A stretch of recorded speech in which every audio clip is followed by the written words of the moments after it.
Have you ever felt the bone-piercing wind of the Carpathian Mountains? Heard the wolves howling through the endless forests of Transylvania? These sounds are not mere echoes of nature. They are the whispers of ancient curses, of creatures that dwell between the living and the dead, of pagan rituals that defied the coming of Christianity. Welcome, traveler, to lands where folklore is not superstition but ancestral memory, carved deep into the blood of those who came before us. I am Mr. Folklore, and tonight we shall plunge into the frozen mists of Eastern Europe, where every village hides terrible secrets, every forest shelters hungry demons, and every cemetery hums with the laments of lost souls. Prepare yourself, for tonight we cross the boundaries of the known to uncover 12 Gothic legends that have haunted generations, from the ancestral vampires of Wallachia to the witches of the Balkan Mountains, from the shapeshifters of Poland to the vengeful spirits of Russia. These are not stories told to frighten children. They are collective nightmares, fragments of truth about human nature, and the horrors that awaken when the sacred is defied. If, like me, you are drawn to the darkness that lingers in forgotten corners of history, subscribe, leave your thoughts in the comments, and journey with me. Now, let us begin. Strigoi, the dead who will not rest. Listen carefully. Long before Stoker wrote of Dracula, the people of Wallachia and Moldova whispered of the Strigoi, the restless dead who return to feed not only on blood, but on life itself. They are not the elegant vampires of fiction, but grotesque abominations, with fiery red hair, eyes that burn like embers, and translucent skin stretched over bone. The Strigoi crawl through darkness, spreading madness and death. A Strigoi is born from a violent death, suicide, or unquenched hatred. Some say even a child born with teeth or a veil upon their face is destined to rise as one. Legend tells of Radu the blacksmith who died in 1847, betrayed by his wife. 3 nights after burial, he was seen wandering the streets of Brasov, calling out to his neighbors, those who answered aged decades overnight, their very essence drained. To destroy a Strigoi, one must unearth its corpse and pierce its heart with an oak stake. But beware, miss the heart, and you awaken its wrath, and once roused, no earthly power can stop it. Rusalka, the sirens of frozen rivers. Dark waters of the Volga to the icy rivers of the Carpathians rises the Rusalka, one of Slavic folklore's most tragic and seductive spirits. Do not mistake her for the gentle mermaids of Western tales. The Rusalka is born from despair, the spirit of a woman who died by drowning, often betrayed, abandoned, or murdered. They say Katerina, a young girl forced into a loveless marriage, flung herself into the Dnieper's icy depths rather than live in misery. Her soul did not rest. It transformed into a Rusalka, eternally beautiful and eternally vengeful. With hair flowing like riverweed and eyes green as deep waters, she sings from the riverbanks beneath the full moon, luring lonely men with her mournful song. Those who follow are dragged beneath the surface, drowned slowly as she feeds on their life force, not for pleasure, but for survival. During Rusalka week, the days before Pentecost, they rise in groups to dance through moonlit fields, calling to men and children alike. If you ever wander near dark waters at night, remember this: carry oak or wormwood for protection, and never answer when the river sings your name. Baba Yaga, the Witch of Bones. Deep within the ancient Russian forests, where sunlight never reaches the mossy ground, stands a hut that walks on giant chicken legs. It turns and creaks, its windows glowing with an unnatural light. Inside lives Baba Yaga, the Witch of Bones, both feared and revered, a force older than Christianity itself. Baba Yaga is not simply a witch. She's a test of courage, wisdom, and the human soul. With iron teeth, bony legs, and claws long as knives, she flies through the sky in a mortar, steering with a pestle and sweeping away her tracks with a silver birch broom. Her hut spins constantly, surrounded by a fence made of human skulls glowing like lanterns. When the brave come seeking her aid, the hut turns its back. Only those who prove their worth may enter. One tale tells of Ivan, a poor woodcutter's son who sought Baba Yaga's help to save his dying mother. She demanded 3 impossible tasks: sort a mountain of grains before dawn, retrieve a ring from a cursed lake, and answer her riddle about the nature of death. Through courage and cleverness, Ivan passed her tests, but not without sacrifice. For to answer Baba Yaga, Rio's final riddle is to accept that some knowledge costs your very humanity. Those who succeed receive power beyond imagination. Those who fail, their screams echo in the forest for 7 days, before silence falls once more. Even now, travelers say that when the wind howls through the pines, you can hear her mortar grinding through the air, seeking the desperate, the brave, and the doomed. UPIR, the blood drinkers of Bohemia. Before the legends of Transylvania, there were darker whispers in Bohemia and Moravia of beings called the Upir, creatures more ancient and brutal than any vampire. In the 14th century, in the village of Kutna Hora, a cruel miller named Václav met a violent end, torn apart by wolves. But death was not his final punishment. 3 nights after burial, livestock were found drained of blood, though unmarked. Children saw a pale figure near the churchyard, eyes glowing red as a forge fire. Unlike noble vampires, the Upir was a peasant beast, risen from greed and sin. It retained the memories of its human life, using them to lure victims closer, speaking in familiar voices, whispering their names. Father Karol, the village priest, recorded what happened next. When he exhumed Václav's body, it was uncorrupted, blood still wet on its lips. As they drove a blessed oak stake through its heart, the creature's eyes opened. "You think this ends it, priest?" it hissed. "There are others." And there were. Within a year, the plague of blood drinkers spread to nearby villages, each one born from a sinner who died violently. Even today, in the hills of Bohemia, people hang garlic by their doors and sleep with crucifixes near their hearts, for they know that some hungers never truly die. Vila, the storm dancers of the Balkan Mountains. There are forests in the Balkans where the wind sings in strange tongues, voices that are not the wind at all, but the echo of the Vila. To those who wander too far into those wooded slopes, beauty becomes a curse, and music a warning. The Vila are the wild nymphs of the mountains, spirits of air and storm, born from the souls of young women who died before marriage. Neither mortal nor divine, they are radiant and deadly, their hair as silver as moonlight, their garments woven from mist and lightning. When they dance, the air itself trembles. Once in the highlands of Serbia, a shepherd named Luka claimed to have seen them.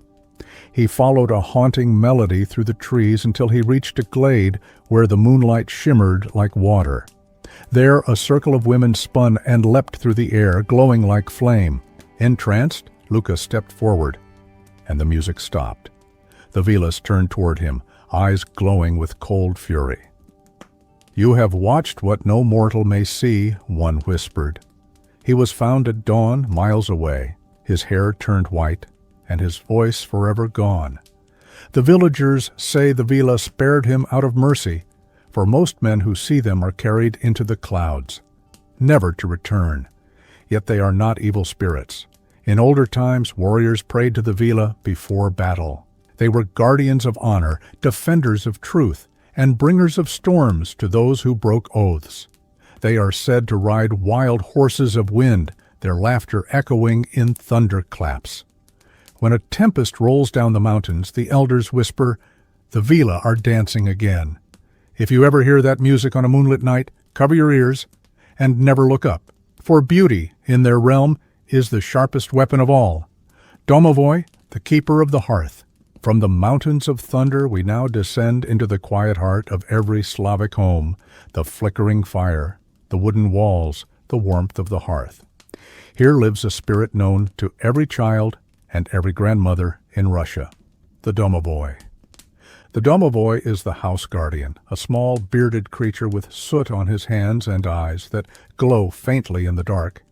He is the soul of the household, its protector, its secret watcher.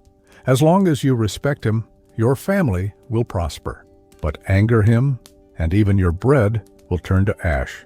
Old tales say the domovoi is born with the house itself, appearing when the first spark of fire is lit in a new home. He lives behind the stove or under the floorboards, watching over those who dwell within. If he is pleased, you'll hear soft footsteps at night, or find your chores mysteriously done, a clean hearth, folded clothes, a whisper of laughter in the dark. But if you quarrel, lie, or disrespect the ancestors, the domovoi grows restless. He will knock on walls, tangle your hair as you sleep, or slam doors to warn you. And if his warnings go unheeded, he leaves, taking the soul of the house with him. When that happens, no warmth can stay. The food spoils, animals fall sick, and the nights grow long and cold. One story from the 17th century tells of Yelena, a widow who moved into an abandoned home on the edge of the Volga. Each night she heard scratching beneath the floorboards and small footsteps pacing near the stove. Instead of fear, she offered a bowl of milk and whispered, "Welcome, grandfather." The noises ceased, and from that night onward, her house remained warm, even through the harshest winter. The villagers said the domovoi had accepted her. To this day, in rural Russia, people still leave offerings of bread, salt, or milk before sleep, saying softly, "Grandfather, guard our home." It is a gesture of respect, not of superstition, but of remembrance. For in a world that changes so quickly, the domovoi reminds us of something sacred, that every home has a soul, and every soul needs kindness to stay. Nosferatu, the shadow that never dies now, traveler. Our path grows darker, for from the warmth of the hearth we step into the graveyards of Transylvania, the birthplace of fear itself. You may think you know the vampire, that pale nobleman with blood-red lips and an ancient curse. But before the name Dracula ever existed, there was another, more primal, more terrifying. He was called Nosferatu. The word itself is old and shrouded in mystery. Some say it means the plague bearer, others the undead. But to those who have seen it, the meaning is simpler. It is death in human form. Unlike the aristocratic vampires of later tales, the Nosferatu is a grotesque, rat-like creature, its skin gray and stretched tight, its teeth long and yellowed. It does not charm its victims, it hunts them, and wherever it goes, sickness follows. One legend tells of a forgotten Carpathian village struck by a strange wasting disease. At night, shadows moved between the huts, and livestock were found drained, their bodies cold. When the villagers dug up the recently buried, they found their corpses bloated and ruddy, as if swollen with stolen life. The priest ordered the graves opened. Among them was the body of Mara Petrescu, a midwife who had died of fever weeks before. But her eyes were open, her fingernails had grown, and when sunlight touched her skin, she hissed, as if burned. They called her a Nosferatu and drove a stake through her heart. The ground trembled, and her body crumbled to ash. The plague ended the next morning. But not all Nosferatu are destroyed so easily. Some legends say they cannot be killed, only contained. In the 19th century, travelers wrote of villagers placing iron nails in the mouths of the dead or binding them with thorny vines so their corpses could not rise. Others told of monks sealing cursed tombs with sacred symbols, praying the earth would never again open. Yet no prayer lasts forever. And some nights, when the moon is red and the wind carries a sour stench, the old people lock their doors and whisper, "Nosferatu walks again." In 1922, this name would be reborn in cinema, a German film that captured the creature's horror with eerie perfection. But even that story, terrifying as it was, pales before the older truth, that the Nosferatu was never merely fiction. It was the fear of death itself, the embodiment of disease, decay, and all that lurks beyond the grave. And perhaps it still waits beneath the soil, patient and hungry. Epilogue: Whispers of the Dead, from the storm-dancing villa to the hearth-bound domovoi, from the cursed Nosferatu to the restless Strigoi. Eastern Europe is a land woven from stories of shadow and soul. Every forest, every river, every village carries a whisper of the unseen. And though centuries have passed, those whispers have never truly faded. When lightning cracks across the Carpathians, perhaps the villa still dance among the clouds. When a house creaks at night, maybe the domovoi is stirring, making sure the fire burns bright. And when the wind passes through an old graveyard, rustling the grass over forgotten names, perhaps it carries the breath of the Nosferatu. In these tales, we find more than monsters. We find reflections of ourselves, our fears, our grief, our longing to understand what waits beyond death. For every legend at its heart is a truth about being human. So remember, traveler, when you walk alone at night, when the air grows cold and the world grows still, listen. The old world is never truly silent. The stories remain, and so do those who lived them. Leshy, the forest guardian. From the endless marshes and haunted plains of Eastern Europe, our journey now carries us into the heart of the old world, into the great forests that stretch from the Baltic to the Urals. These are forests so ancient that even the wind seems to carry memory. And deep within them dwells a being older than Christianity, older than human words, the Leshy, the Lord of the Forest.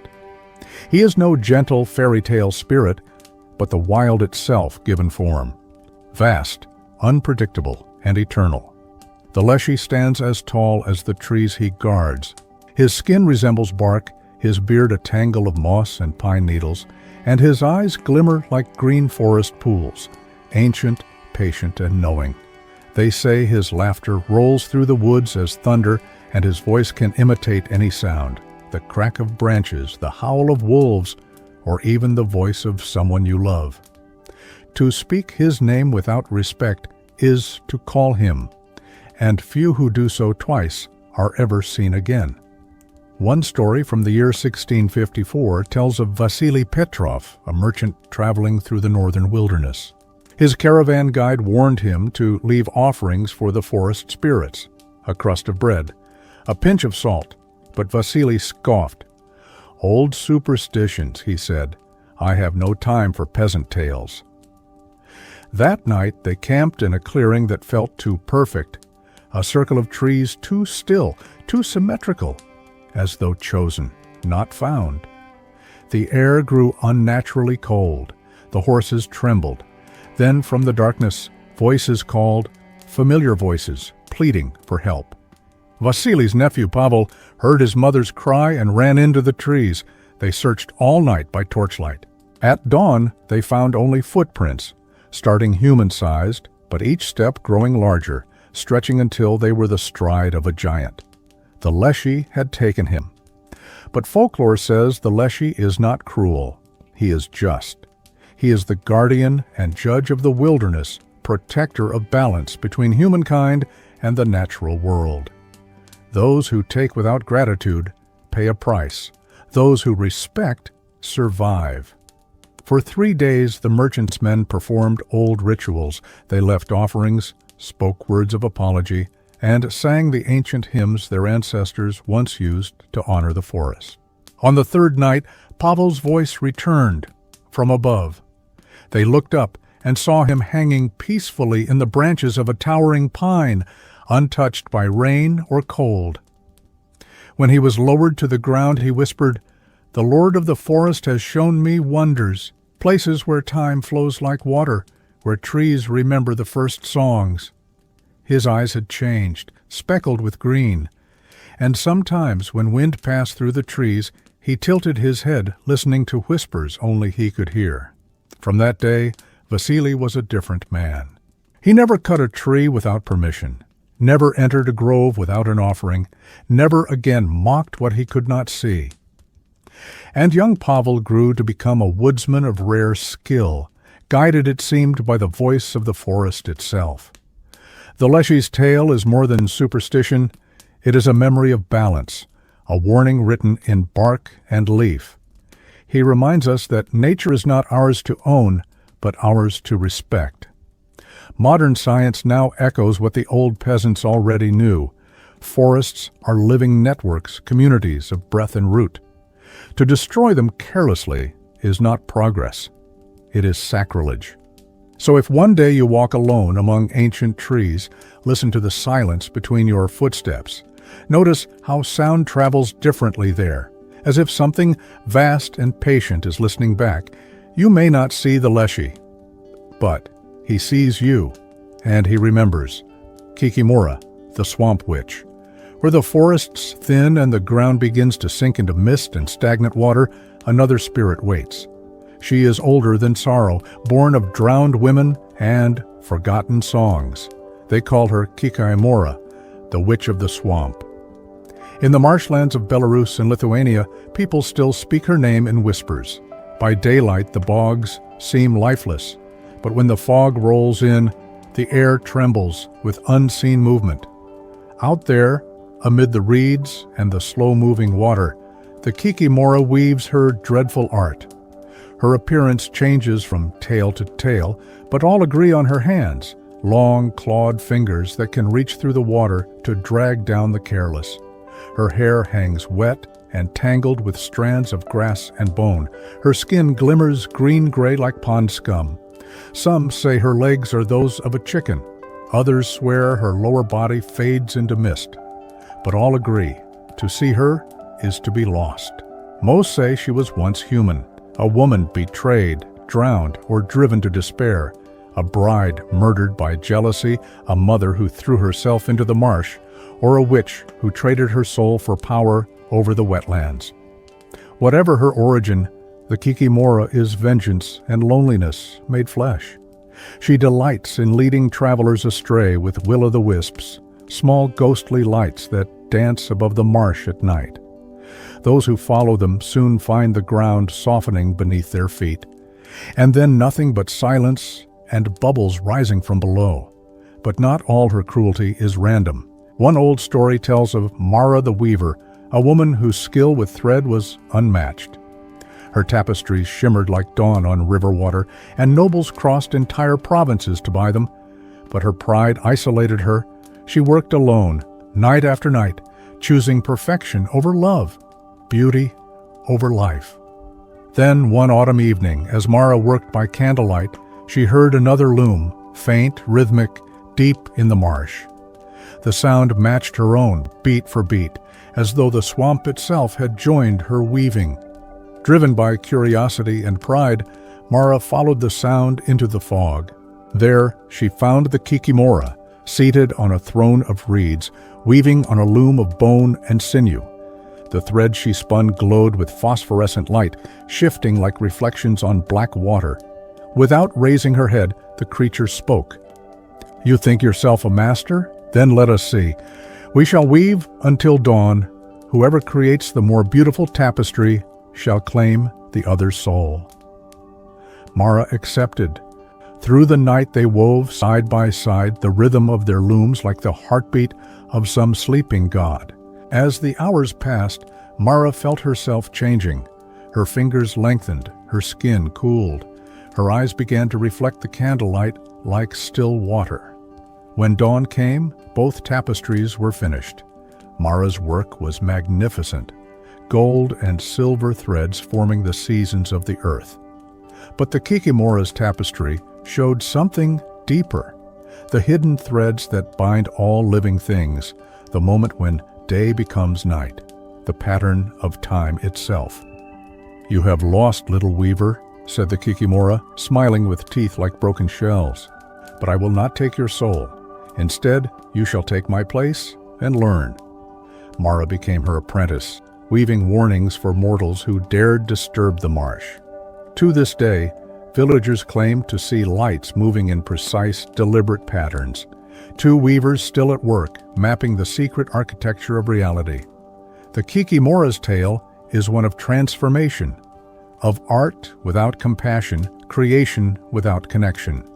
She is what happens when genius isolates itself from the world.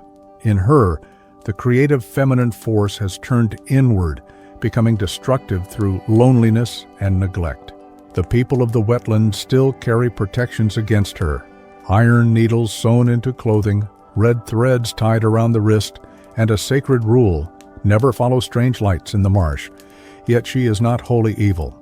Midwives once whispered her name during difficult births, believing she could guide the thread between life and death. Women who honored the old ways said she taught them patterns that brought prosperity, weaving that mirrored the cycles of the earth. Modern scholars may dismiss her as a fable, but ecologists might recognize a truth within her legend. The swamp is not wasteland, but womb, a living, breathing system binding land and water, life and decay. To drain it carelessly is to unravel a tapestry millennia in the making. The Kikimora's wrath, then, is not merely supernatural, it is ecological. She is the spirit of balance violated, the artist whose masterpiece is torn apart by ignorance. So when you see ghostly lights flickering over marshland, think before you step closer.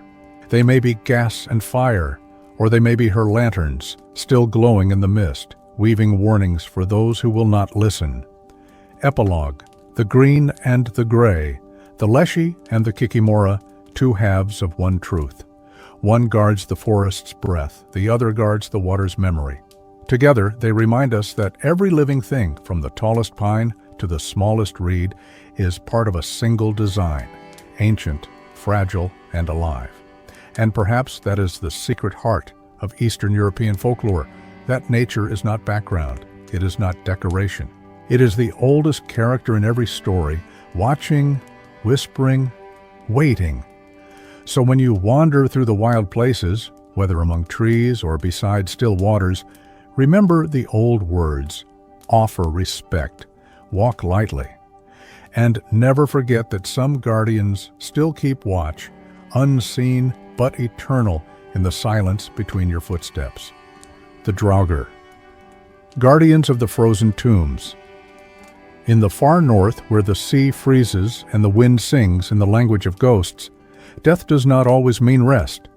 There, beneath mounds of stone and snow, lie the Draugr, the restless dead of Norse legend. They were once warriors, sailors, and chieftains, men who lived by the sword and refused to surrender it, even in death. When the living forgot to honor them properly, or when greed clung to their bones like frost, they rose again, wrapped in the chill of the grave. A Draugr does not sleep in peace. It guards, it hungers, it remembers. Their bodies are swollen and dark, their flesh pale blue or black as rotten ice. They stink of seawater and decay, and yet they walk, slow, deliberate, impossibly strong. They can crush a manhia's skull like driftwood and slip through stone walls as if the world itself cannot contain their rage. Old sailors feared them most. They said the Draugr haunted the cliffs at night, staring out to sea, their empty eyes reflecting the moon. Sometimes they appeared on the decks of lonely ships, dripping with salt and death, warning of storms and shipwrecks. Sometimes they dragged men into the waves, jealous that the living still breathed the cold air of the north. One saga tells of Kar the Bold, a hero who sought to challenge a Draugr said to guard a mound of gold. Armed with only his courage and a torch, Kar entered the burial hill. Inside, the air was heavy and still, and then came the sound of movement. A corpse rose from its throne, towering and grotesque, its beard stiff with frost. "You disturb the sleep of kings," it said, "and you will pay in blood." The battle that followed shook the earth. Kar struck the creature again and again, but its wounds closed like water. Finally, remembering an old spell, he drove iron nails through the Draugr's flesh and set fire to its tomb. Only then did the creature scream and crumble into ash. For centuries, the people of Iceland and Norway burned the bodies of warriors and tied stones to the feet of the dead, so they could not rise again. Even today, on stormy nights, fishermen swear they see a pale shape standing on the shore, eyes glowing blue through the mist, watching, waiting, guarding what the sea once took. In the world of the living, the Draugr is a warning that greed can survive the grave, and that some souls, once denied rest, will wander forever. From The Werewolf, the Beast Within Now, we leave the icy mounds of the north and walk south into the tangled forests of medieval Europe, where men feared not the dead, but themselves. There is a curse older than any empire, whispered by firelight and howled beneath the full moon, the curse of the werewolf. Today we imagine silver bullets and Hollywood monsters, but the true legend is far older and far more human. In the earliest tales, the werewolf was not bitten, he was cursed or chosen. A man might wear a wolf's pelt, drink from enchanted streams, or be punished by dark magic for his crimes. When the moon rose full, his body would twist and break, his bones reshaping, his heart consumed by hunger. He would become what he had always been inside, the beast beneath the skin. In ancient Greece, they told of Lycaon, a cruel king who dared to feed human flesh to Zeus himself. The god, enraged, struck him down, but not with death. He transformed Lycaon into a wolf, condemning him to roam the forests as punishment for his savagery. From that myth, we inherit the word lycanthropy. Centuries later, in the black forests of France and Germany, the werewolf became something darker still, a symbol of evil, witchcraft, and forbidden hunger. Peasants told of travelers disappearing near the woods, of beasts that stood upright and spoke in human voices. The church called them servants of the devil. Villages held trials. Men and women were burned, not for what they had done, but for what others believed they became when the moon rose. Yet beneath the fear and superstition lies something deeper, something almost tragic. For the werewolf is not always a monster. In Slavic folklore, some believed it was a warrior's curse, a punishment for breaking oaths or betraying comrades. The condemned would transform each night, doomed to wander far from human touch, remembering every scream they caused, but unable to stop themselves. One legend from Poland tells of Jakub, a humble woodsman who made a pact to protect his village from raiders. He prayed for the strength of 10 men, and the forest answered. But the gift came with a price. When the moon rose, Jakub's strength became fury. He tore through the invaders, and when dawn came, he found the bodies of his friends among the dead. From that night, he fled into the wilderness, his soul trapped between man and beast. They say that sometimes when the wind passes through the pines, you can still hear him howling, not with rage, but with grief. The werewolf has survived every age because it speaks to something that lives inside us all, that hidden, primal self that we bury under manners, laws, and light. The beast that watches from the dark corners of our soul, whispering, "I am you, the beast and the dead," a mirror of humanity. The Draugr and the werewolf, two creatures born from different lands yet bound by the same truth. Both are mirrors of mankind's oldest fears, that death is not the end, and that life itself can turn monstrous. The Draugr is the fear of what lies beyond, the corpse that refuses to decay, the spirit that will not let go. It haunts us with the reminder that greed and pride can outlive the flesh. The werewolf, meanwhile, is the fear of what lies within, the beast that waits in every heart, the violence that no civilization can fully tame. It tells us that monsters are not born in the dark, they are born in the mirror. In the cold sagas of the north, the Draugr guards his gold chained to his earthly treasures.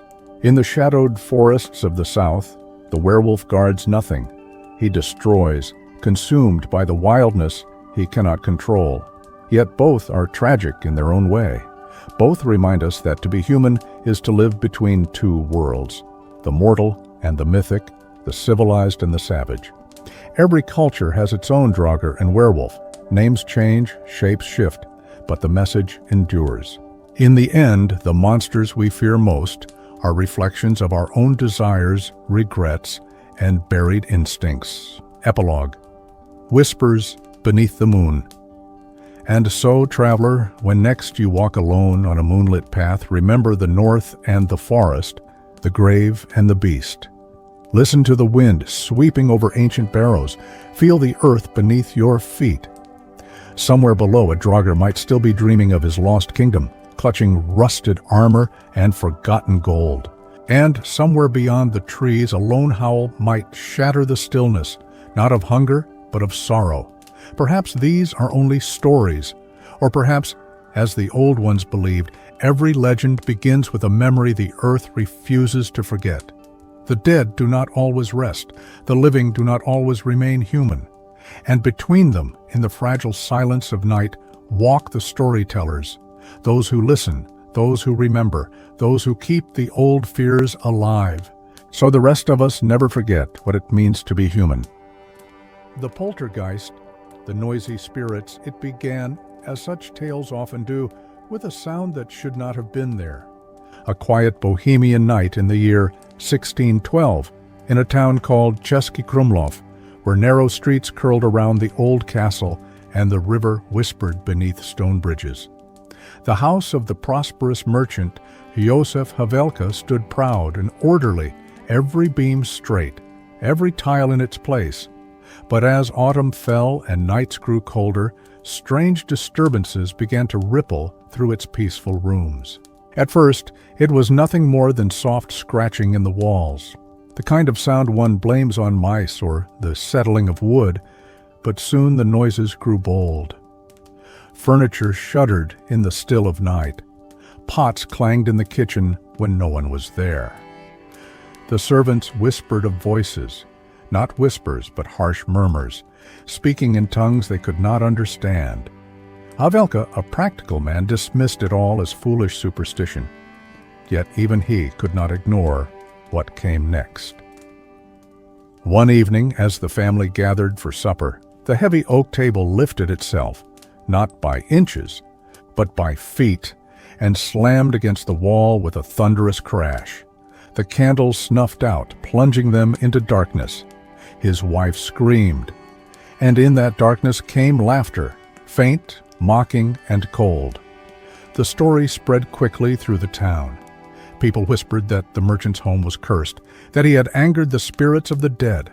Some claimed that a servant girl had been wronged and buried without proper rites beneath the cellar floor. Others said it was the devil himself come to collect what was owed.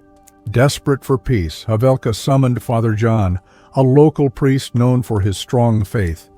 The priest arrived with holy water and scripture, determined to drive out whatever evil lurked within. But as he began to pray, the walls themselves seemed to revolt. The crucifix above the hearth twisted upside down, stones rattled in their mortar. The priest's candle blew out, though the windows were shut tight. Still, Father Jan continued, shouting his prayers into the chaos. Then came a sharp, violent crack, and something unseen struck him across the face, leaving a red mark like the lash of a whip. The priest fled, shaken to his core. This, he told the townsfolk, is no spirit of the blessed dead. It is something else, something born of wrath. In the days that followed, the haunting escalated. Objects flew through the air, doors slammed with enough force to splinter their frames. One of the Havelka children was thrown from her bed in the middle of the night. And through it all, the laughter returned, louder now, echoing from the rafters and floorboards like a madman's glee. The nature of the poltergeist. The word poltergeist comes from the German, poltern, to make noise, and geist, meaning ghost. Yet, unlike the quiet shades that haunt graveyards or the mournful souls that wander ruins, a poltergeist is pure chaos. It does not seek conversation or redemption. It does not lament its death. it attacks, driven by fury, frustration, or perhaps amusement. Many scholars of the supernatural have debated what a poltergeist truly is. Some say it is a restless human spirit, one bound not by tragedy but by violent emotion. Others believe it to be energy born from the living, the unconscious anger of a tormented mind manifesting as destruction.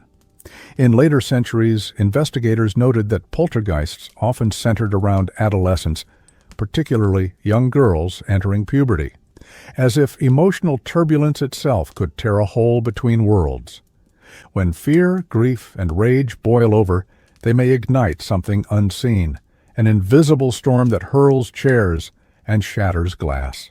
In this sense, a poltergeist may not be a ghost at all, but the dark reflection of the human soul. Other accounts across Europe. The Havelka haunting was far from unique. Across Europe, similar stories emerged, echoes of the same strange, violent energy. In Bavaria, a farmer's family was tormented by rocks that fell from the ceiling for weeks, though the roof remained intact. In Denmark, a blacksmith's tools rose from their hooks and chased him through his forge. And in England, at a cottage in Durham, witnesses claimed to see a pair of invisible hands pounding on the walls, so loudly that the neighbors half a mile away could hear it. One of the most infamous cases occurred in Saxony, where a widow named Gertrude Miller reported nightly attacks. Dishes shattered in her hands, furniture toppled as she passed. And when she prayed, a voice snarled her name from the darkness. She fled the house, but the haunting followed her, to the inn, to the church, even to the open fields. It was as if the entity had chosen her, bound by invisible thread. Those who studied the case said the poltergeist's behavior mirrored human emotion. Rage when ignored, calm when appeased, frenzy when confronted. It behaved less like a wandering ghost and more like an infantile mind, playing cruel games without understanding their consequences. The invisible force. What makes poltergeists so terrifying is not merely their power, but their mockery of reason. They strike at the heart of human logic, making the ordinary world suddenly unreliable. A teacup becomes a weapon, a wall becomes a drum. The laws of nature, the very rules we trust, are broken before our eyes. Witnesses often describe the same sensations: a sudden drop in temperature, the feeling of being watched, the air thick with static like before a thunderstorm. Then, without warning, the explosion, loud crashes, heavy footsteps, objects hurled by unseen hands. And then, silence, as if the spirit pauses to enjoy the fear it has created. Some modern scientists have attempted explanations: magnetic fields, seismic vibrations, hallucinations born of stress. Yet even they admit that some cases defy all reason. When several witnesses see the same event, when objects move in full daylight before trained investigators, disbelief becomes fragile. Perhaps the poltergeist feeds on skepticism itself, growing stronger with every denial, feeding on our need to make sense of the senseless.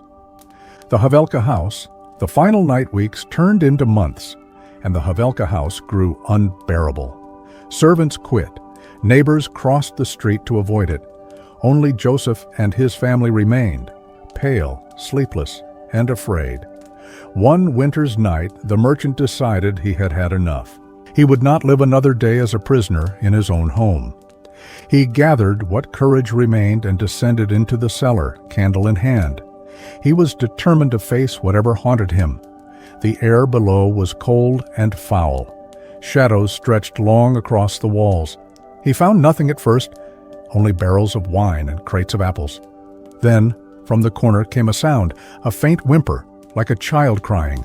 He turned, but the space was empty. And then, the candle went out. In the darkness came a voice, soft, close, and trembling with hate. "You took what was mine." The next morning, neighbors found the merchant unconscious at the foot of the stairs, his hair turned white. He lived, but he never spoke again.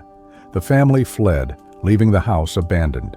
Years later, workers renovating the cellar unearthed a small, unmarked grave beneath the stones. Inside lay the remains of a young woman, wrists bound, mouth gagged. None could say who she was, but the townsfolk whispered that the poltergeist had finally found its rest. The legacy of the noisy spirits. Even today, tales of poltergeists persist. Modern reports come from quiet suburbs, city apartments, even schools. The details may change. Flickering lights instead of shaking tables, televisions turning on by themselves instead of slamming doors. But the essence remains. Something unseen, intelligent, yet childlike, making its presence known through chaos. Psychologists call it psychokinetic energy. Paranormal researchers call it residual haunting. But for those who've lived through it, the families who wake to shattered dishes, the children who hear laughter in empty rooms, there is no need for labels. They know what it is. They've felt it. Perhaps the poltergeist is not an ancient curse, but a timeless one, a reminder that anger, grief, and guilt can outlive the flesh, that the walls around us remember every shout, every sorrow, that the past is never truly silent. So if one night you hear footsteps in an empty hallway or the faint rattle of dishes in a still kitchen, pause before you laugh it off. Sometimes the past is not content to stay buried. Sometimes it bangs on the walls, demanding to be heard. Outro, YouTube narration, and thus ends our tale of the poltergeist, the noisy spirits. If this story stirred your curiosity, or perhaps sent a chill down your spine, I invite you to linger a little longer in the shadows with us. There are countless more tales whispering through the corridors of history, of vengeful spirits, restless dreams, and the echoes of forgotten sins. So, my friends, if you enjoyed tonight's story, leave a like, subscribe, and ring the bell so you'll never miss another haunting tale from the dark corners of our world. Until next time, sleep well